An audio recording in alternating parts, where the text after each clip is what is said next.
to knit with you. I like to knit with you.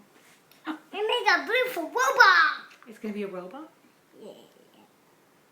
Better we make it a robot.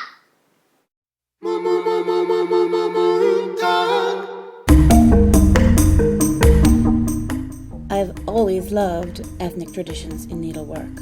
I've collected books on Victorian hairwork, Transylvanian embroidery, Japanese field clothing, anything I could get my hands on. Can I gift you? Oops, I lost my sweater.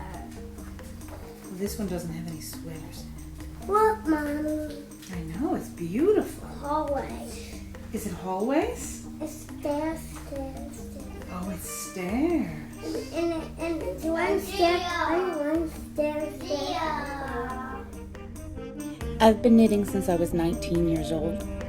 I've tried my hand at a few other types of needlework as well, but knitting is the one I can't do without on a daily basis.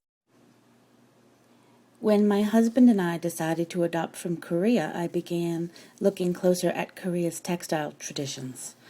I was most intrigued by the hand-sewn piecework called bojagi and by some of the ornamental knotwork, but it wasn't immediately clear to me how any of those Korean traditions could translate to hand knitting or help me create something that would be meaningful to my child with my own needlework.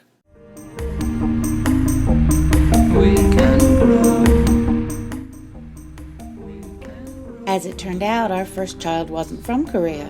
She was African American. And even before she had arrived, I had been working on a piece of African-inspired knitting based on the crocheted hats made and worn by men in Cameroon. I had seen them at the Textile Museum in Washington, D.C., and had begun knitting the little worms for this hat before I even knew my daughter existed, or that I would ever have a black daughter. When she arrived, all I had to do was take all the little worms I'd knitted and make a hat sized for her to wear. That was the first knitting I ever did that related to either of our children's ethnic histories. Our son arrived from Korea when our daughter was about 1.5 years old. They're only 6 months apart in age, so he got to wear the Cameroonian hat, too. Bella, what's on your t-shirt? Robot. And what is Mommy knitting for you? A robot too. A robot too. African and African American textile traditions, like Korean textile traditions, don't have a strong emphasis on hand knitting.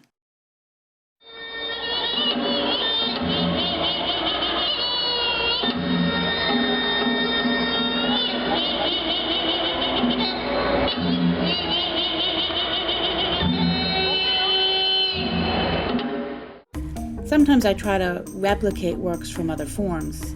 These balaclavas are based on traditional masks from the Korean mask dance. My kids have a book about a little boy who wears his dead grandfather's mask dance costume for Halloween one year, and it's one of their favorites. Masks like these, though, would traditionally be made out of gourds or paper mache. Sometimes I've knit items to reinforce our own family's identity. For Claudia and her best friend, who also has a white mother, I made topsy-turvy dolls. One side of Claudia's doll is Claudia, and the other side is me. Can you tell me about your doll? Flip it. It is flip to Claudia. You flip it to Claudia. Oh, and then what? Who's in there? Mama. Can we see Mama?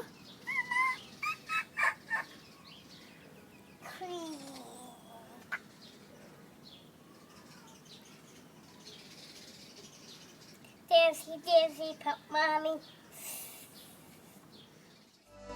Seeing our children connect more strongly with the iconography and culture of their own ethnicities is very rewarding. But it's also amazing to see how strongly they have come to identify with each other's birth cultures.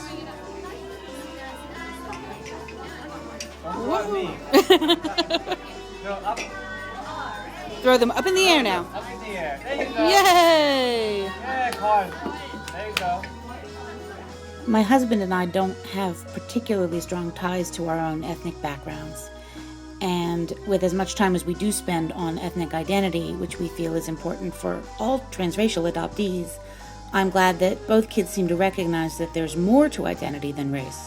They identify me as a knitter, and when Claudia sees other people knitting, she tells them, "Oh, I like your knitting. I knit with my mommy."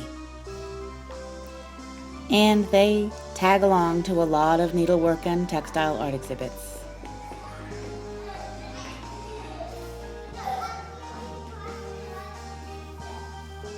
I had never started out trying to say anything with my knitting. I just enjoyed making things for people I loved. Knitting for the baby that we knew was coming while we waited to adopt was very meditative, and I'm glad that I've come to find this way beyond words to express my feelings.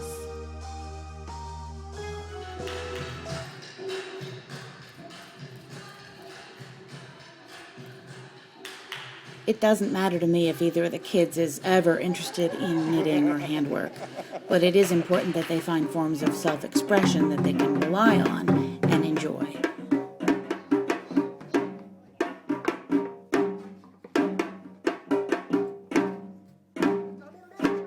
For parents or prospective parents in transracial families wanting to make their children's birth culture a bigger part of their lives, the only advice I'd have is to make it easy on yourself by making it something you'd want to do anyway.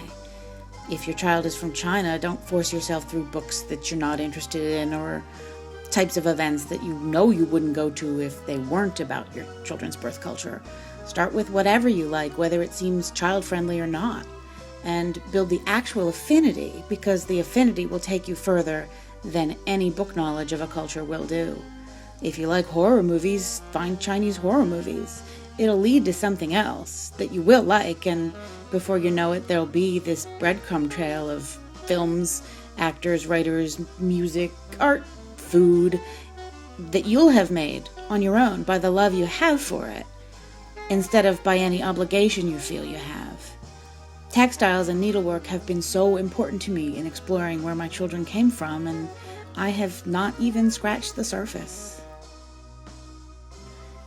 And the added benefit is that since I've been knitting for my children, I come away from almost every project thinking it's the best thing I've ever done. My son earned a special treat recently, and I designed a knitted robot who is also a traditional Korean pungmul drummer in traditional costume and with the iconic hourglass-shaped drum called the chango.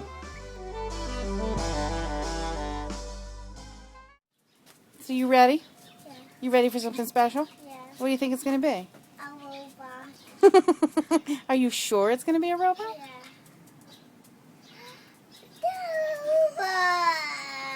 The robot. Yeah. You like him? You really like him. Aww. What's he got?